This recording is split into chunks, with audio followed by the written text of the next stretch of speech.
Hello, everybody. We're back. Start spreading the news. We're here again. We're gonna laugh and nerd out with you. Ooh, that was good. Good old Blue Eyes there for a second. Yeah. How's it going, guys? Welcome to the last episode of 2020 for the Enter Code podcast. Oh, you don't even be crying. Why are you crying? Because it's the last podcast. But it's the end of 2020. Are we going to be back? We'll be back in 2021. Okay, sweet. Yeah, we'll be back.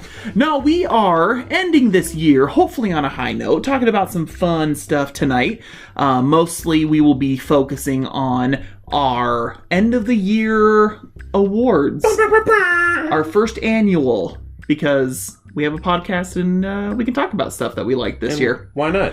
It may not have been a lot of things we liked about this year, but we can still talk about what we did like. At least one or two things. At least. Yeah. There's a couple things that brought us some joy in the crazy, tumultuous year. But I am one of your hosts, Ryan Welch, and I'm with Triple J, John Jefferson Jr. It's not my name. It is your name. What's my name? Super chosen handsome one. Yes! You still remembered. Yeah, I'll edit it out. Oh! We're excited to be with you. It's been a while. We're glad to talk about some fun stuff tonight. You can always keep in touch with us through our social media pages. We are at Enter Code Pod on Facebook and on Twitter. We're also at Enter Code Podcast on Instagram. And we have a YouTube channel, and I wish we could say youtube.com/entercodepodcast, but we need a few more subscribers, and then we can change that URL to make that. Yeah, so watch it, like it, subscribe, share, hit that notification button. That's right. We want to grow. That's right. We put all of our podcasts not only on Anchor.fm and Spotify and Apple Podcast services, whole bunch of them, but we do upload our podcasts on our Enter Code Podcast YouTube page, along with several unboxing videos. So we would definitely love for you to check our channel out, help us grow.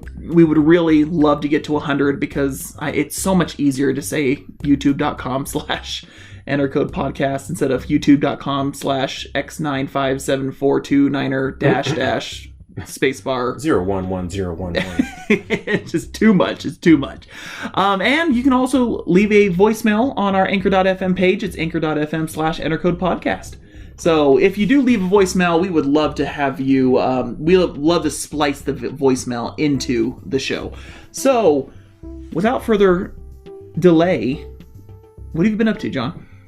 How's life been treating you? Meh.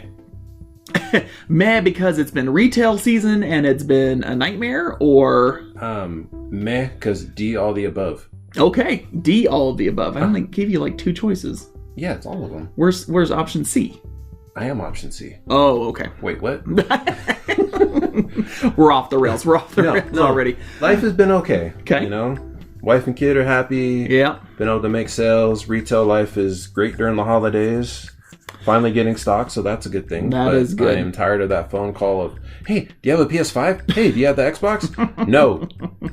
Sony told us we're not getting them till next year. Yeah. So I hate to be the bearer of bad news, and I'm trying to say this as politely as possible. No! The only good news, I think, with these the online stock for PS5s and Xbox was a nice little tidbit from Walmart.com where they changed up their policies with online shopping, and apparently they combated about 2 million bots. Nice. And kept I think for the most part, they had actual people buy PlayStations and instead of the bots taking over and scalpers getting them.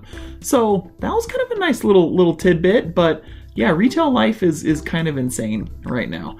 I went to Target the other day, and the shelves are bare, which is really interesting to me.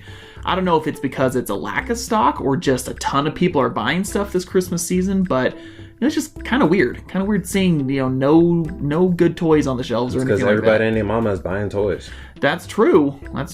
I mean, it makes my wallet happy because I'm not tempted to get anything because there's nothing to get. makes my wallet sad because I want to buy all the pretty things. I mean, you still can just get online early and Amazon. I know, right? Amazon will always take our money. I've been playing Cyberpunk 2077. Oh, do tell. You ready for it? Oh, bring it on.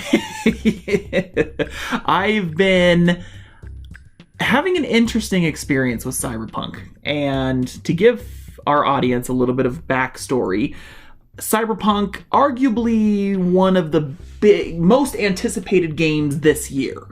Supposed to come out early summer, was pushed to November, then it was pushed to December, and typically when games are pushed, it's like, okay, give the developers more time, right? Got bugs to work out, that's totally fine. Then kind of little interesting things happened. On the review side of things, only PC codes were available for select reviewers, not consoles. In fact, the console codes didn't go out until maybe a day before launch. Ooh. And there were non-disclosure agreements about, using your own footage. You can only use their B-roll that they provide if you're doing like video reviews and things like that. Yeah, it's John, for all you audio listeners, John's giving this interesting look on his face. That's just my face, bro. It's all fascinating, and it all went just dumpster fire really, really quick. The PS4 and Xbox One base games are practically unplayable. In terms of frame rate, things aren't loading correctly, glitches upon glitches upon glitches upon bugs and bugs and bugs. On the Xbox Series X, where I'm playing it, it's been a better experience, but still been very, very buggy to a point where I'm slowly playing through Cyberpunk because I don't want to lose my save my save slot, or have it break my console, or just have a horrible experience. So the sad part is there's a couple sad parts that I'll mention. One is that the story is super interesting, where I want to play more. I want to jump on, and I want to get into the world, and I want to check out side quests and things like that. But I'm so worried about it. Like, I can only allow myself to play little snippets at the time and just save as much as I possibly can. But not only is that, the sad part about the experience, the other sad part really is thinking about those developers that have tried so hard working from home trying to get this game ready, and it just feels like management was like, nah, just send it out, and we won't tell the consumers about it because we need to keep those pre-orders, and it's a hot mess. It's a hot mess. So long story short, with Cyberpunk, wait until the spring. Maybe wait till the summer. Like, I mean, that's, give it time. That's kind of how buggy it is. Have you seen any videos online of people's experience? I have, and I was gonna buy it like day one, but I was like, no, I'll wait. Yeah. Well, that, and plus because of the content, and my wife will probably beat the mess out of me. Yeah. It's definitely, you could play it in a way where it's a little more friendly than others, but that's like the stealth way, where you sneak around everybody and then you take them out silently, but non-deathly. What's the fun in that? What's the word? I know. Yeah, it's definitely it's interesting because it was advertised as this huge open world RPG. Yet it's pretty linear, and it's surprisingly linear how straight you go through a lot of the story stuff.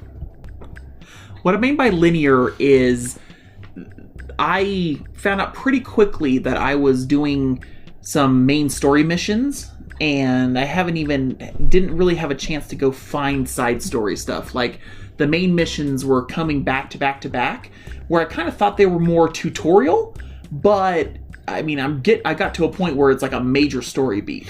So, I thought maybe I would easily find side quests, but it's pretty linear, where you could make a lot of progress very quickly just following the main story. If you can get through the bugs, that is. So, I would, I'll keep you guys updated. But, again, the sad part really is not only just the controversy and how it's affecting the developers who've worked tirelessly for years and years and years on this game. But the story is really good and really interesting, and I just can't quite get into it yet because I'm worried that the game's gonna freeze and break on me. But anyway, that's enough. That's enough for me. That's what I've been playing lately. But we did have a chance to watch the season finale of Mandalorian. Oh, so good.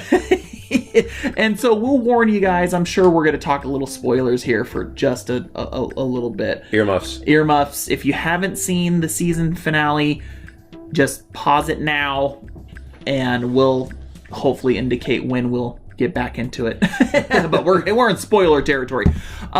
John, give me your thoughts. What did you think of the Mandalorian season finale? Well, I'm not gonna lie. The whole time I was like, "Please don't kill Baby Yoda." If they kill Baby Yoda, I'm rioting. Yeah, in the streets. It was a little dicey for a second. Yeah, just him. Behind enemy lines, caught by the bad guy. Right, a pretty ruthless bad guy. Yeah, Moff Gideon is not to be messed with. Yeah, he's a great villain. Very, very good villain. But I liked, some of the moments that kind of stuck out to me is like when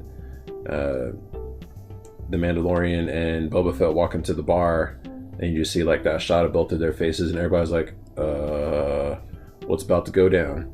And then when Sasha Banks' character does the jetpack tornado DDT, I was like, that was pointless, but I'm not mad at it. Like, that was, okay, go ahead, girl. Get your 5 seconds of fame. Get your tornado DDT on. Show them who's boss. Yeah. But, like, everything the whole episode, like, there wasn't a moment where I was like, okay, I'm not entertained. Like, from start to finish, and, like, even, spoiler alert, in 3, 2, 1, when you see the X-Wing coming into the in the loading bay, and you're like, wait, nuh-uh. And then you see the lightsaber, and you're like, nuh-uh. And I'm like messing with my wife. I'm like, hey, Julie, hey, do you know whose lightsaber that is? And she's like, I can hear the gears turning in her head. I better get this right, or John's going to be upset. And she said Luke, and I was like, yes! I know I married you for a reason. But there are other reasons, Julie. All right, there are definitely other reasons. She has to know her Star Wars, or it's done. Wow. I'm just kidding. I'm kidding. We're getting pretty real. I'm kidding. I love her. She's wonderful. If she's listening, I love you. I'm sorry. I was just kidding. Good save. But yeah, and even, the fact that Mando couldn't hand over the Darksaber to Bo-Katan. He was like, just take it. Like, I don't care. Yeah. And the whole culture behind that is like, she has to win in combat. So now my head is like, okay, in the next season, are they going to throw down? Because he can't just hand it to her, and she's not just going to take it. So, epic fight scene. Let's go. I don't think she can pull off this tornado jetpack DDT, though. Probably not. But, she can try. She can try. Yeah. We'll see what she can do. That's right. I think, overall, this season flowed way better than the first season, and to a point where the last 3 episodes were incredible television. Just expanded the Star Wars mythology, gave us some backstory on characters that we not only missed, or that we grew to love from the Clone Wars, for example, or Rebels, but even some of the newer characters that we had Bill Burr's character in episode 7 of this season, where he was kind of forced to help Mando trying to get the coordinates from Moff Gideon. But there was some really interesting and very nice character development with it.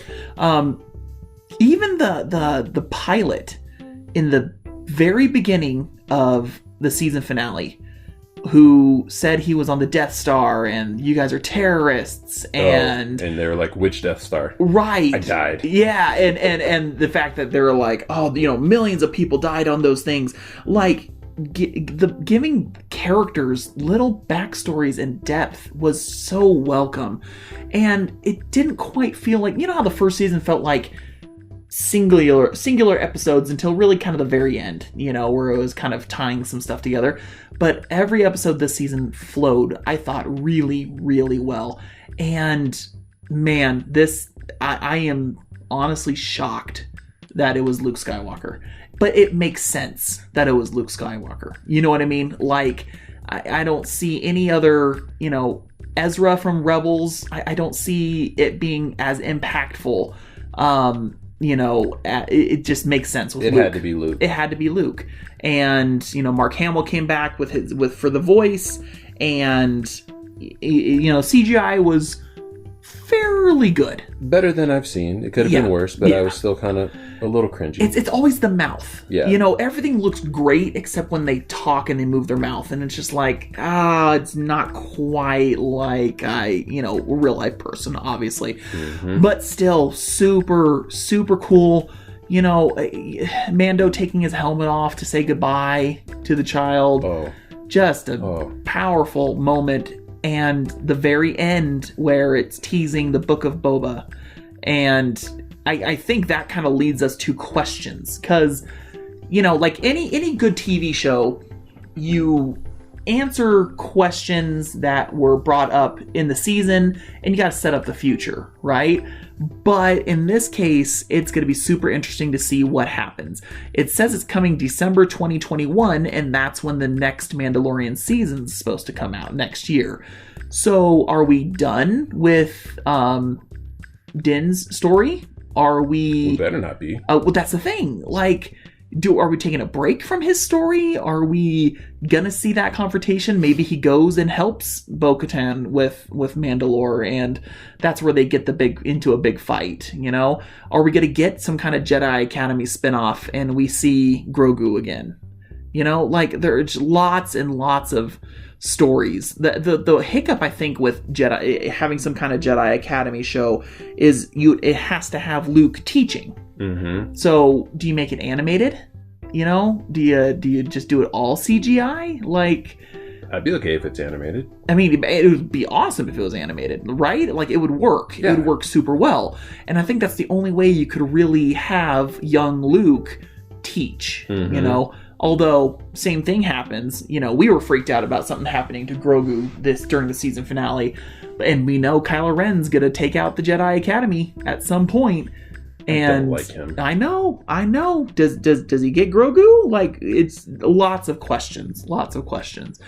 I'm just excited. This was honestly some of the best TV I've seen in a long time. And maybe it's just because we're all been in the dumps because of 2020, and we needed some joy. We needed some joy and happiness. I just think it ended super, super well. Any final thoughts? Where do you think it's going to go? Do you think they're going to continue with the story and Boba Fett's going to have separate, or what do you think? It'll go to a galaxy far, far away. Okay. Yeah. Good. Sorry, that was really cheesy. It was very cheesy. But, you're right. I think at this point, we're not going to know until we get the first trailers. Mm-hmm. And depending on how filming has gone with COVID, we're probably not going to get trailers until the summertime, Right. We'll see how it goes. I hope we have more cameos. Like, we had Luke, we had Ahsoka. So, I mean, maybe we'll get some Ezra or some of the other people from Rebels in there. That'd be cool. Or maybe Sabine, because, we're doing the Mandalore thing. Yeah. Here's a question, because I'm fuzzy on Clone Wars and Rebels. I only watch part of Rebels. I've seen the majority of Clone Wars. Any clones, like Commander Rex, for example, and, those guys, did they survive in Clone Wars and Rebels? Do you remember? I don't remember. Okay. I would just it'd be curious to have that same actor who's playing Boba, as Rex, or, maybe some kind of way to he can play multiple roles and bring some of those characters too, have them come back. That could be fun. That could be. His armor paint job though. Oh man. It's super good. It was so clean. Right? I guess we're so used to Boba Fett having that damaged, dirty armor. That washed, faded. Yep. And having it be that kind of olive green and just pretty. Like, oh my goodness, those colors popped. And the toy collectors in us are very nervous because... Yeah, speaking of that, there's a guy I follow on social media who does, like, customization tutorials and stuff, and he posted a custom that he did of Boba Fett from the new armor and everything, and I was like, ooh, like I commented on there, I was like, I might want one. He's like, well, funny you mentioned that. I'm in the process of making another one, so stay tuned. And I was like, but I'm scared of what you're going to charge. Oh, he'll charge a bit. What's the base? What is he using? I don't know. He didn't say. Oh, okay. Like, it could have been normal Mando, like it looked like it, just modifications here and there. Yeah, because that's kind of the base, right? Like, if it depends on the cost of the figure that you're redoing and repainting, and then you're kind of seeing from there, like... Well, I mean, have fun spending all that money. Stop it. I'll wait for the Black Series to come out with even more Mando characters. So many possibilities. There's a ton. Like, a ridiculous amount. I'm excited for the future. And I'm just glad we only have to wait a year. Because, like, with COVID, everything has been hit or miss in terms of filming and developing and, games, for example, movies, TV. This year, most of the seasons are like half seasons, right? Because it's just, haven't been able to do it. So, I don't know, man. It's just going to be really fascinating. We with 2020, I think everyone's very hesitant about getting too excited for 2021. Right. So, we'll see. We'll see. I'm trying to stay optimistic. I feel bad. Like, I'll say, next year will be better, right? So, like, my customers, my coworkers are like, will it? And I was like, I'm just trying to be positive, guys. Yeah. That's all I can do right now. That's it. That's all we can. Gotta be positive about all the stuff going on in the world and, just take it one day at a time, it feels like. Well... It's funny that we talked about Mando a little bit. Oh, and spoilers, by the way. Boop. There we go. For those who haven't seen it yet, you guys can listen again. We wanted to spend some time tonight talking about our favorite things that happened this year. And again, it's kind of a funny topic because in a traditional year, there's, lots of movies and lots of TV and games and comics and collectibles and things like that. But so many industries this year were affected by COVID. The lists of things that we could potentially add into a best of, categories are pretty slim. For example, as we were kind of thinking about awards to give, for this year, one of the things that popped up was best movie. And I was trying to think of what the last movie I saw in theaters. We had movies this year? We did have movies this year. That's the thing. And, my pick was something that came out in February. Because I didn't really see a ton of movies. What came out in February? Oh my gosh. Do we need to go through? IMDb. Pull it up on your phone. Man, look at this. We're doing end of the year awards and he's not even ready. Man, I wasn't thinking about movies. It was on your list of things to do.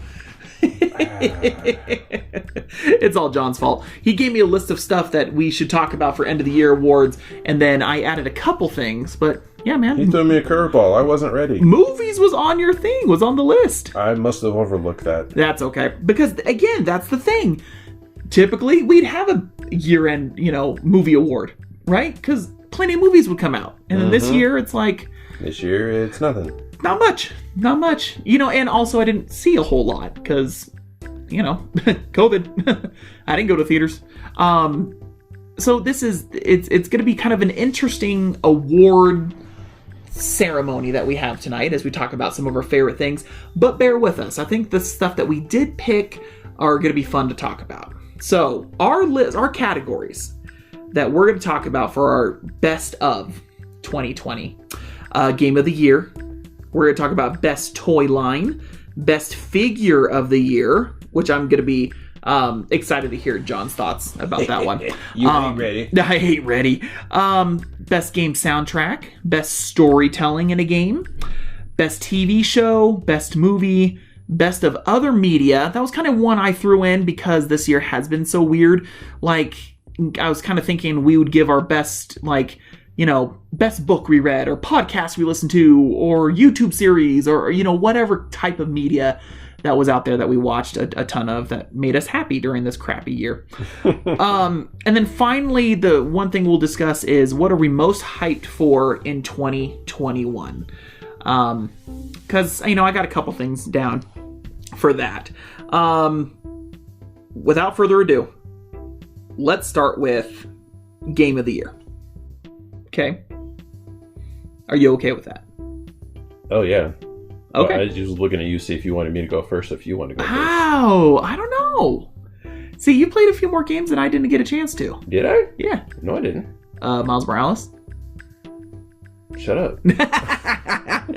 That's another thing about this year. There were still a lot of games and a lot of movies and TV shows I just didn't get a chance to see because, man, so much is going on. I mean, I tried to let you play it. I know. You told me no. Nope. I want it on my own PS5 whenever that day comes, and I want to play it myself. Oh, so the wife said you can get one?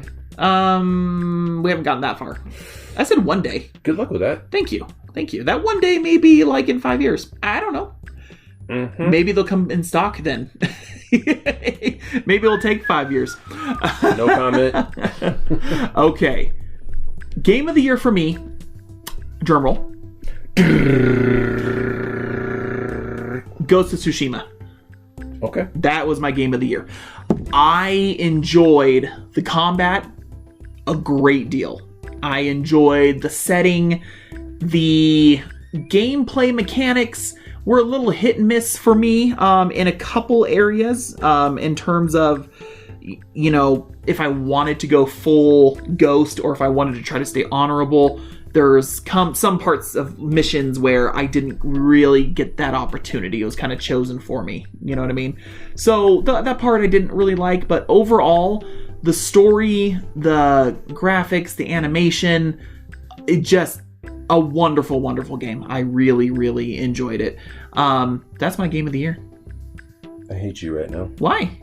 Because that's my game of the year. Good! Because it's a good game of the year. It's a good game of the year. Why is it game of the year for you? Well, because I love a good, samurai movie, and it made me feel like I was in a great samurai movie. The fact that you can go to, the black and white setting, and, the storyline, the soundtrack, the little features of, in the beginning of the game when you're running through and you can see him touching the blades of grass. Mm-hmm. And I'm like, ooh. The cinematography, I guess is the right word for it, when you duel someone. Oh, yeah. So cool. Just seeing, the standoff, mm-hmm. Different poses as they get ready, and then you hear, the shing as you kind of get your, right, the sword out of its sheath, and then you can get ready to, duel away. Right. There was definitely felt like a love of samurai movies in that game. Oh, yeah. And again, I'm so excited and hopeful that there's going to be another one, because I would love to see his story continued. It may be against the Mongolians. It could be set in Japan. There's a lot of options I think you can do, but we still haven't done the multiplayer. We haven't, but I'm glad they have the multiplayer. Yes. And it's kind of cool doing, because there was the myths that you were able to, discover and get those armor or weapons or power from. And it's kind of cool setting a multiplayer setting in kind of that format based on that myth, and the graphics and the art style for the multiplayer is definitely super cool. So it just overall, what a great experience that game was. If you haven't played it, play it. You owe it to yourself. Yeah, and understand there was a lot of honorable mentions. If you look at Last of Us Part 2, Game of the Year at Game Awards, I just never got a chance to play it because it's not my kind of game. I haven't beat the first one yet. I know. I get crap for that, but I don't have a desire to. Oh, you don't have a desire to? To finish it? I played it. Yeah. I don't know. Oh, okay.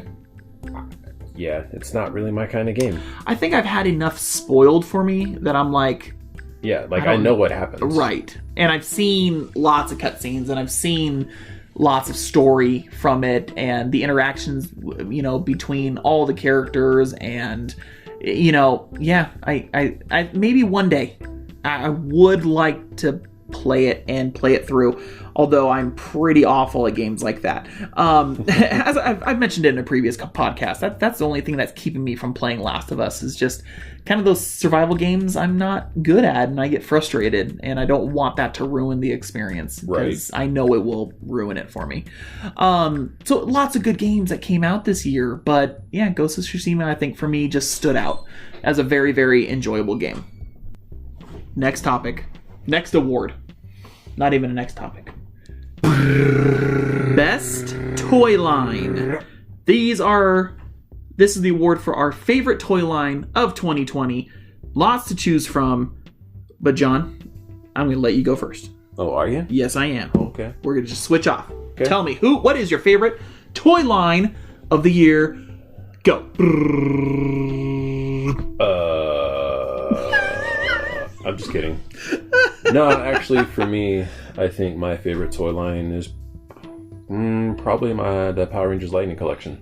Oh, okay. What puts the Lightning Collection over all the other lines in terms of your favorite? The fanboy in me. Okay. And Okay. kind of the army building, like, started out with just a couple, and then it's like, oh, they're doing this one. Okay, I want that one. And then it's like, oh, well, I have too many villains, but wait, I don't have enough heroes. And next thing you know, bam! That's right. And just the articulation and the fact that I think they're listening to fans, and the human faces for the Rangers are starting to get better quality. True that. They don't look all janky like they did on Zack, the Black Power Ranger. Oh, poor Zach. Sorry, buddy. Well, they messed up him and Kimberly and Billy. Like, the only ones they did good from the original team was Trini, Tommy, and Jason looks okay. Oh, well, the new Jason looks better. The new Jason looks better, but... You gotta find the new Jason. Yes. Because you can't find him anywhere. Okay, good choice, good choice. I would say, I think I liked the direction that they went with Lightning Collection, especially with the monsters, the two that they have. And hopefully they continue with that, because I think that's kind of cool. It opens up a lot of fans have those favorite monsters that they remember, because it was like a monster a week. Something different, something cool, something unique about them. I mean, come on, the pumpkin wrapper? Dude. Right? Just beautiful. And beautiful the choice. fact that it comes with those heads that you can put on the Rangers. Yes. It's like the icing on the cake. That's right. We will have probably an unboxing of that probably January, I'm assuming. Yeah. We got a lot planned. We got to get Stay tuned. That's right. My favorite toy line, it was a hard choice because the one I really wanted to pick also frustrated me the most this year. I really wanted to pick the G.I. Joe Classified. I really do. I grew up with Joes.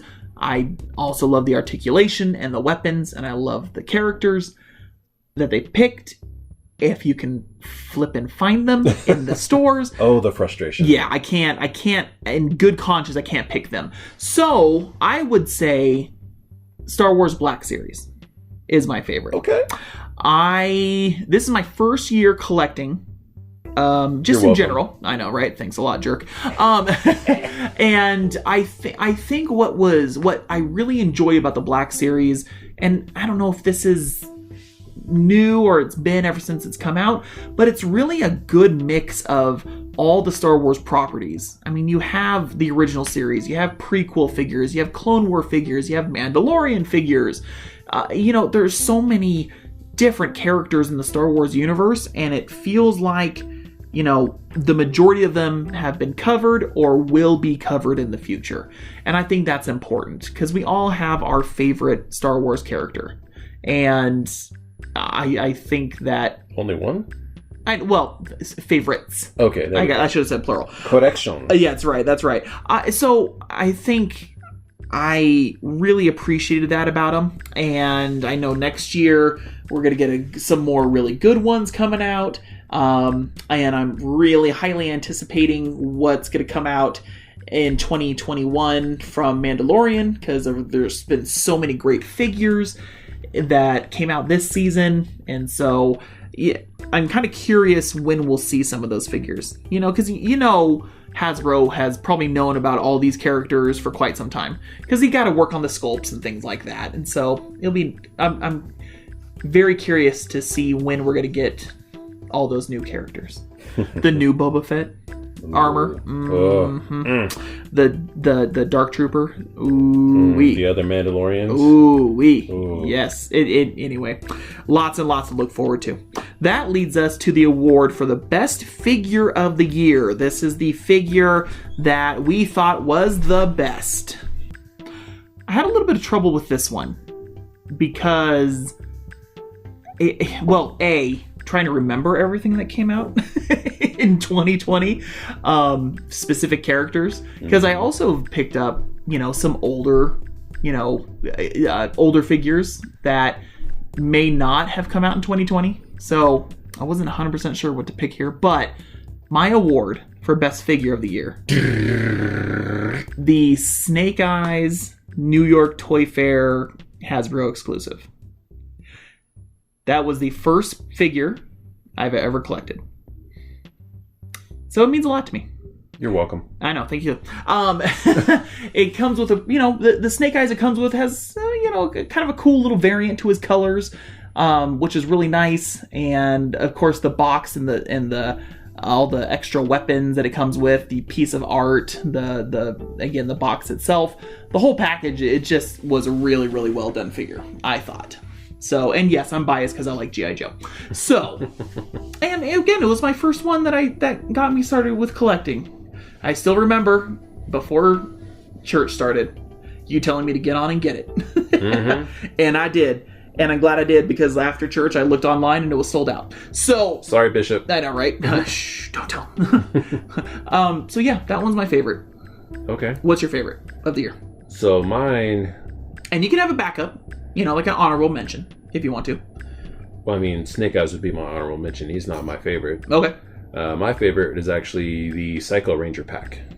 Oh. So it's not just one, but it came all together. Yes. Because it was the first time that we got an actual figure for the pink and yellow Psycho Rangers. Because before, everybody was just making their own customs, because we always had the blue, the red, and the black. And they all come with, in the Lightning Collection standard, they come with the multiple hands with the energy, the grips, and all their weapons. And, the girls have the female body, which is awesome. And it's a nice package. I got it day one. I was like, am I doing this? And I was like, yep, okay, this is why we save up. And I'm very grateful that I got it. Yeah. It's probably one of the best sets I've had. And I want more. The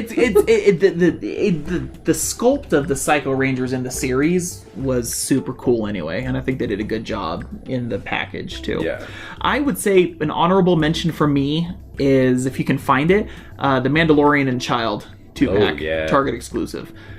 Just because I want to collect everything Mandalorian now. Dang it. I didn't want to, but now I do. Just a great pack that comes with, obviously, the Child and a lot of cool little accessories, and just Mandalorian and his Beskar armor. So that's kind of an honorable mention for me.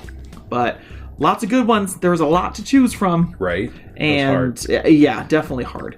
Some of these next ones might be quick ones, but we'll go with best game soundtrack.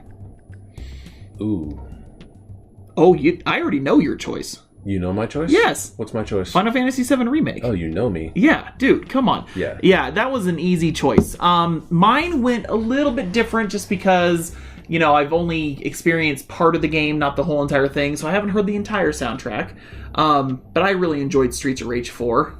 Not only the game itself, but the kind of the techno mixes of the classic Streets of Rage songs and the new ones. I mean, there's new songs in there too. Great soundtrack. Well, that's the nice thing about like Final Fantasy the Remake and Streets of Rage. Like, it's homages to what made those games great. Yeah, and it's just it's like those classic feels of what you grew up with, but it's like that new take on it. Yep, that's true. Just so good. That's true. Great game, by the way.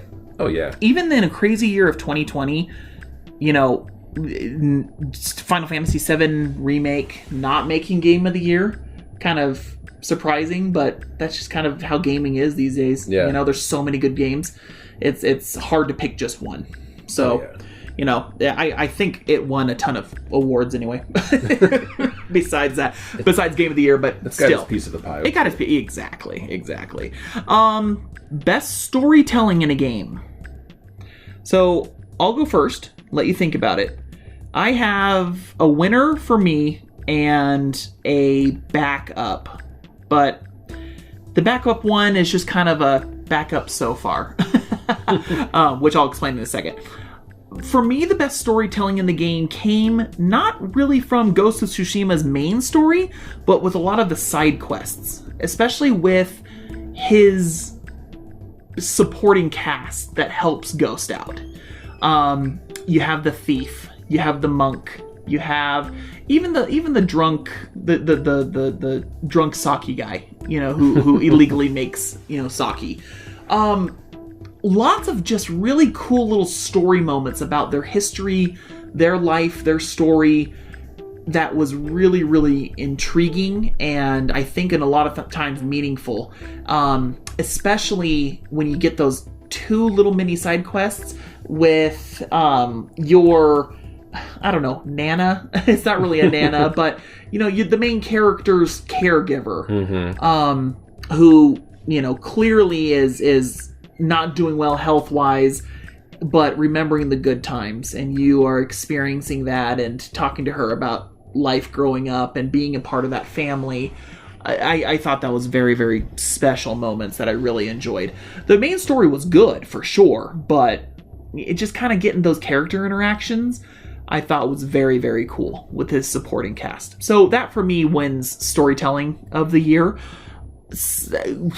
My backup is, and just because I'm enjoying the story so far, but Cyberpunk's story is really, really good and very interesting. So hopefully it keeps going. I've only experienced some of it. It could take a nosedive, and then I'll feel kind of silly having it as a potential, honorable mention. But anyway, I for me, the side quests, the side stories for the supporting cast in Ghost of Tsushima, I think wins for best storytelling for me. What about you? For me, yeah, I'm probably gonna go with Miles Morales. Okay. Yes. Probably my runner-up would have been Ghost. I was kind of torn on this, but I just like the emotional feel and impact of Miles, of him coming to his own, dealing with the loss of his father, being an multiracial child, half black, half Hispanic, and just trying to find his own path being a superhero, and just like how all the different characters interact with him, of and spoiler alert if you haven't played, of like his mom finding out he's Spider-Man, and just a little homages, like you get a suit and it's like a Black Lives Matter kind of little spot, and it's just like, oh, I wouldn't have thought you'd put that in the game, but it's just a little icing on the cake. And just the whole dynamic of finding out his friend is a villain, and their development, and just the ending, and just the thing that I just loved about it for the story was just how much like his town came together and supported him in the end of he's our Spider-Man, you're not going to see who he is behind the mask, we got him. And I was like, okay, yeah, I made a good choice getting this game day one. I'm glad they made it, and hopefully when we get the true sequel, that he'll also be kind of a prominent role. Give me multiplayer. You can be Peter, I'll be Miles. Oh my word, that'd be awesome. Right. Can we also switch Peter Parker's face to the old one? It wasn't that bad. It grew on me. No. It wasn't bad. It's just very jarring. A very interesting switch. Yes. Anyway, that's for another day. Okay, next award is for... Oh, this is real easy. Best TV show. Mandalorian. Mandalorian. Yeah, hands down. No questions asked. Yeah, like we just mentioned, the storytelling, how it expands the Star Wars universe, and all the kind of cool little homages that the directors did, especially with Ahsoka's episode, where it was kind of very, samurai-ish, in terms of some of the visuals. But again, story, characters, character development. What a great show. What a great show. So yes, easy win there for Mandalorian. Best movie. Maybe we should skip this. I heard Tenet was good. I haven't seen it. You're right. What else came out? What was that Disney Pixar one that came out this year? With the elves and the mystical.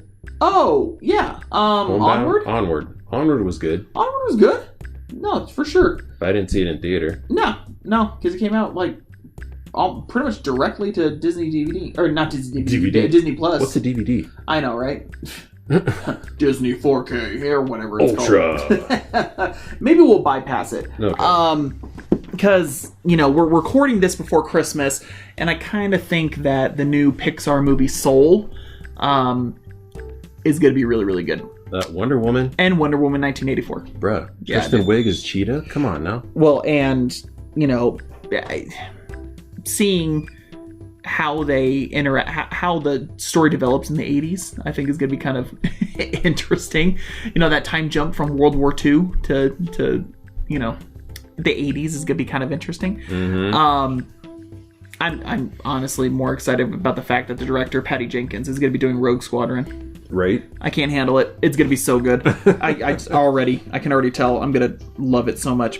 We'll maybe bypass Best Movie because, unfortunately, there's definitely a lot of things that I did not get a chance to see.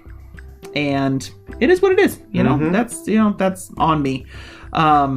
But dad life, what are you going to do? This one I kind of slipped in, but was the best of other media. So if there was a book or a podcast or something that you really, really enjoyed this year, this is kind of your chance to give it an award. So for me, and this is going to sound very silly, but the weekly Uno games on Up, Up, Down, Down, featuring Xavier Woods and Adam Cole and Prince Pretty, Tyler Breeze, and Cesaro. I never would have imagined watching 4 wrestlers play Uno would be this entertaining. And honestly, in 2020, we needed all the entertainment we can get. Yeah, we did. And it got to a point where I'm heavily anticipating watching an Uno video. You know what I mean? Like, they just kudos to them for making it super entertaining, and the fact that they had to do something when the pandemic started, because most of the videos were filmed before live shows and things like that, and with wrestlers. And so Xavier Woods had to kind of change things on the fly. Oh, sorry, should I say Austin Creed? It's Austin Creed on Up, Up, Down, Down, huh? Either way. Tomato. Yeah, he knows. He knows what we mean. Having to change on the fly in terms of what kind of content he can make while everything's shut down, it was pretty extraordinary that he was able to make all kinds of really hilarious content during a pandemic. So anyway, that's for me, best of other media. I really enjoyed watching wrestlers play Uno. Who would have thunk it? What about you, John? Was there any books you enjoyed, or I don't read books. Podcasts, or it could be picture books. Huh? I'm not that bad. I listen to audios. There we go. Jeez.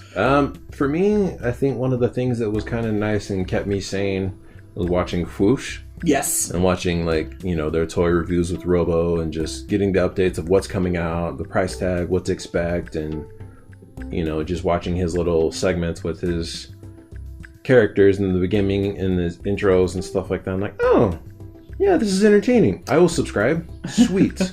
Keep me informed on all things toys. Yes. So I know what I can buy and what I can't. I mean, obviously we want you to watch our videos, but if we had to have a second option, if you didn't want to watch ours, Fwoosh videos are very entertaining, and I like his perspective on how he reviews toys and the news and things like that. You can feel the excitement for toy collecting, which is kind of what you need, to make a video really, really good. So, yeah, I would agree with that one. Well, the last thing then to bring up, obviously this isn't really much of an award, but out of curiosity, after all the stuff we've been through, what are you looking forward to the most about 2021? I have some things, if you want to think about it for a minute, I have some things that I'm looking forward to. And I want to say, oh, we're going to get back to normal. But I can't really say that. This is our normal. This is kind of our normal. And even with the hope of this vaccine, being out there, not a lot of people are going to get it right away. And it's going to roll out slowly. And so life is going to be kind of like this, I think, for a while longer. And so, I tried to find some other things that would make me happy in 2021. Upcoming figures, I'm anticipating we're going to get announcements sometime in the fall for more of the season 2 Mandalorian figures that we'd watched for all these great characters that happened in season 2. So I'm super excited about that. I'm excited for some of the G.I. Joe classified figures that I actually got a pre-order for. Shocking, I'm really excited for Mando season 3 to see where it goes and who it's going to continue the story with. And that's kind of keeping me excited, even though it's unfortunately going to be like end of year 2021. Like, I think Christmas is when it's going to release season 3. Nice. Yeah, I know. We got a long wait.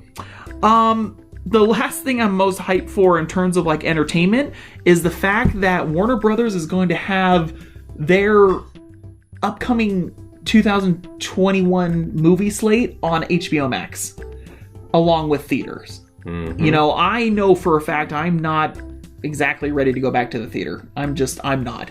So having the chance to watch these movies on HBO Max when they release in theaters, I think is super, super awesome. I'm super excited to watch Wonder Woman this week. You know what I mean? Heck yeah. And I didn't think that time would come, or at least I didn't think it would be available, just as a normal movie on HBO Max. Disney Plus, when you do the premiere thing, they charge like $30 extra. But we're going to watch Wonder Woman just for the price of the subscription, which I think is super, super awesome. So those are some of the things I'm looking forward to. Other than that, just I've, in a weird way, I know this year has been weird, but being home with the family has been really, really nice. And I'm kind of enjoying that. Anyway. Kids Your family crazy. Well, I'm just saying, kids will go back to being in brick and mortar school at some point in time, and I know that time's coming, but I don't know, it's been kind of nice helping them with homework, and it's been a weird year, but having more family time has been very, very nice, so I'm looking forward to that as well. Anyway, that's what I'm looking forward to. What about you? What are you looking forward to next year? I'm looking forward to hopefully having some more of a sense of normality at work, of having, product when a customer comes in and says, hey, I need this. Yes, I can get it, instead of saying I have 2 options. And they look at me like, are you serious? And I'm like, you can go check these other places, but they got the same inventory as we do. I'm excited for the possibility, if things kind of calm down, of maybe taking a vacation, because I haven't really been able to go anywhere, and I know my wife and I are kind of needing it, of just getting away from, the day-to-day. It's nice to just get away and just be together, Yeah. Maybe take the kid. We'll see. If she's nice. Wow. She is nice. She is. I'm excited. I'm excited for what next year will bring. Like, I know some of the things, and this is going to sound kind of silly, but the dad in me is like, I'm excited to see her move on to the next grade. I'm excited for her to change. I'm excited to see, as we're all becoming, the funny thing about my family is like, we all end up each year the same age. Like this year we were the 6s. Next year we'll be the 7s. And it's just kind of funny how that worked out with us. Yeah. And, some of the things my daughter has been saying, I want my ears pierced when I turn 7. Because I think that's when one of her best friends got their ears pierced. And I'm like, all right. But in the dad brain, it's like, is she going to cry? Is she going to kung fu grip my hand? Is she sure she's ready? Because I remember when I got my ear pierced when I was 12, it hurt like a mofo. But where did you get your pierced though? On the lobe? Mm-hmm. On your earlobe? Oh, okay. Yeah. I thought you meant your like inner ear. Oh no, that hurt too. Well, yeah, the migraine had the daft piercing? Yeah. Yeah, that hurt too. Yeah. I mean, Dave. Sorry, I've been corrected. Don't quote us on it. It's late and I don't know all the proper words. That's right. I'm from Georgia. We speak in Ebonics. It's great. But yeah, just the possibility for things to change, and as it's coming up to New Year's, I'm sure as a family we'll sit down and things that we want to get done as a family. Like I know there's probably a huge list on my honey-do list that my wife has for me to do, and things we want to do around the house, and just pay off some more debt and just kind of get more financially stable, and the sky's the limit. I'm optimistic and trying to stay hopeful that things will work in our favor, and I hope I can do a lot more fun things with my family and maybe my friends. We'll see. I think this year, not only with the pandemic, but with everything that went on in the world, just the fight for social justice, the frontline workers of all our nurses and hospital staff and doctors just tirelessly trying to combat this pandemic that some people took seriously and unfortunately some did not. And I guess what I hope for is a calm 2021. It's not going to happen, but man, just I want people to feel hope again. I want them to be happy again. So that's what my wish is hopefully we can get to that point where things are, again, it may not be back to normal. That's just not going to happen. But will people be less stressed? Will people be financially stable? Will there be job opportunities? Will people be healthy? That's what I hope. Above all else, that's what I'm hoping, that people treat each other with respect and kindness, and we can try a little tenderness. There you go. Just I don't know. Hopefully people haven't been beat up enough where we stop trying to do the right thing. So that's what I'm hoping. We'll see. I don't know. It's hard to be optimistic, but we're gonna try. You know what? New year is supposed to be new beginnings in some ways, right? I believe in the right kind of energy that you're putting out. So that's right. Let's put that positivity out there. Gotta try. Gotta fake try it your till best. You make it. Well, okay. Maybe not fake it, but sometimes it helps. Well, you just gotta try. Just how do you think I've made it this far? You fake a lot? Can't talk about it. Okay. That's all the time we have for tonight. Thank you so much for joining us for another episode. We are so grateful that you have spent the time listening to us, seeing our videos so far, interacting with us. We really, really appreciate it. This has just been something that we wanted to do that was fun, and we want to keep doing it. So make sure to let us know how we're doing. Make sure to give us some feedback. Give us some ideas for what we want us to talk about next year. On our social medias. Again, we're at EnterCodePod on Facebook and Twitter, at EnterCodePodcast on Instagram, or you can leave a voicemail on anchor.fm/EnterCodePodcast, or again, search us on YouTube, because we're getting closer. We're at 31 subs. Hey, so we're moving on. We're moving here. If we can get to 100, that'd be awesome. Maybe we'll do a giveaway or something like that for the 100, for getting us to 100 subs. And then we can celebrate changing the URL to something a little easier to find. Anyway, thank you so much for joining us. Have a wonderful, wonderful holiday season.